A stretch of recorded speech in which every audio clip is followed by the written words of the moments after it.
What's good with y'all good people today, man?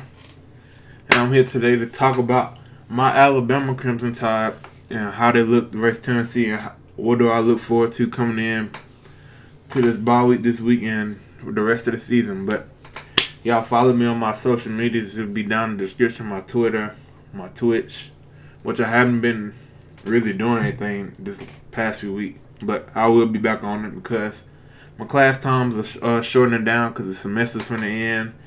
Work finna bump back up, but I'll be able to stream on Twitch late at night before I go to work. But y'all check that out.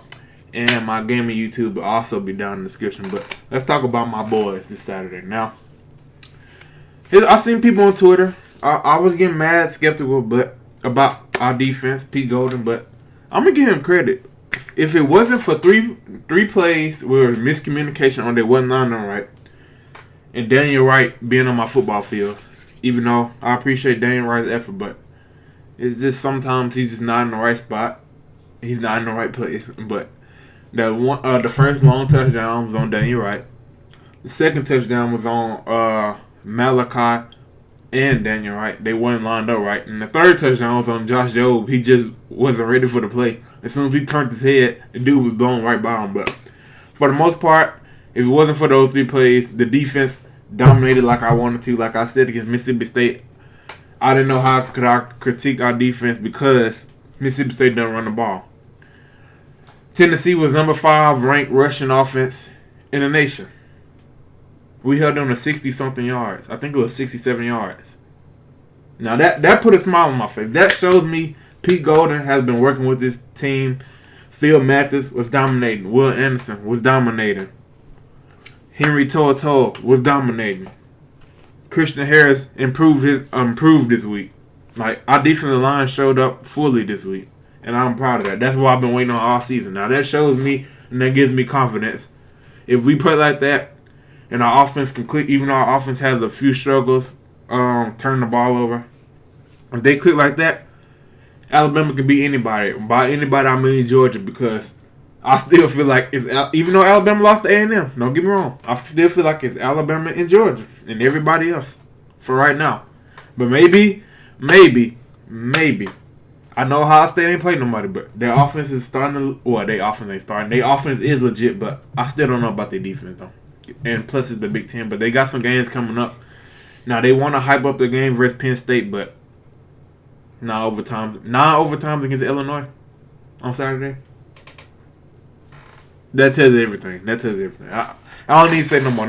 We never believed in Penn State to begin with, but maybe Michigan. Maybe this might be the year Michigan knocks off Ohio State or Michigan State, something like that. But anyway, forget all that. But Bryce Young, we've been slandering Bryce Young for not running the ball, even though he's been passing great. But he's finally taking our running, and my God, thank God he's taking our running now because he's showing his whole package. And I knew he was a dual threat quarterback coming out of high school, but I didn't know he had some moves like that. And he was breaking down linebackers and everything to get first downs, touchdowns. Now, I didn't expect it, but his legs are going to be key on this second part of the season as we're about to face. Even though LSU is not up there, we're going to need him versus LSU to use his feet. We're going to need him versus Arkansas to use his feet. Auburn, when we go on the road to Jordan Hare. Now, this is one thing I hope. I hope Auburn loses this week. Like, even though I would want a big game for the Iron Bowl, I hope Auburn loses this week. Because nobody wants to see LSU versus Alabama at 11 a.m. Like, we've been joking on Twitter all year long. Well, probably the last 4 or 5 weeks that LSU is so bad we're finna have an 11 a.m. game. It's really finna happen.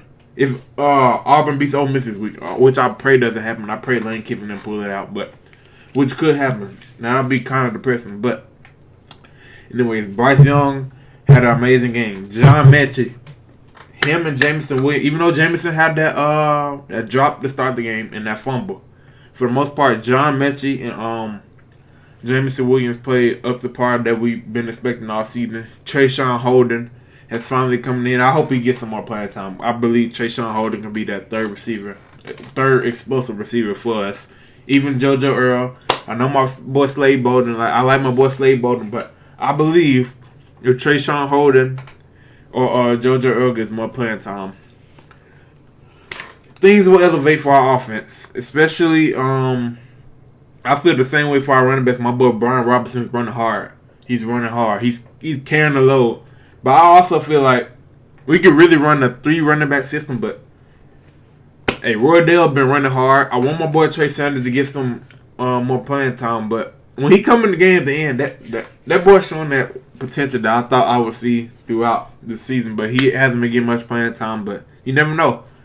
Like when Najee Harris, all them, the freshmen, they barely played basically throughout most of the season. They actually started to see the SEC championship onto the playoffs. They just increasingly just get more touches. Like Najee Harris came up big in that the national championship game versus Georgia, and he was barely playing all year. So you never know. Trey Sanders could get some playing time throughout the rest of this year. But for the most part, I was pleased with the performance.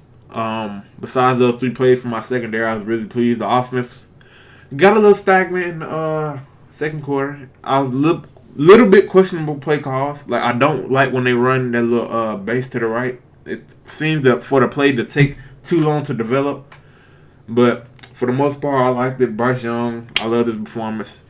Billingsley, even though he had 1 drop, him and Latu, I love their performance. The offensive line, I thought for the most part, it was a couple of plays here and there, but for the most part, I feel like they played good. But as long as I'm seeing Alabama go back to dominating the lines of scrimmage that we've been seeing the last few weeks, I'm not worried about anybody we play. I promise you. I don't care if it's Georgia or anybody. I'm not worried about anybody we play because if our defense stops the run, Georgia, it's going to be a very, very, very, very, very intriguing game because you have to put the ball in the hands of Stetson Bennett. But that's way, way ahead. I'm looking ahead of myself, but I'm just saying if that comes down to that. But I pray that Auburn loses this week because I need an LSU Alabama at least at 2:30 or even at 6 o'clock on ESPN. But I can't have a 11 a.m. LSU Alabama game. But for everything, I'm pleased. Hope y'all like this video. It's been your boy Tim. Alabama keeps on rolling. About to get a bye week. Rest things up. Get a bunch of people healthy. What else? It was something else I was thinking in my head. Hey, I can't think about it. Oh, get my boy Marco Hellums healthy because I think that's the reason why he didn't play this game because he was coming back from injury. Well, he came in for Daniel right after he messed up 2 or 3 times, but I don't think he was healthy. Hopefully we can get Hellums healthy. But it's been your brother Tim. I hope y'all have a blessed day and roll tide and peace.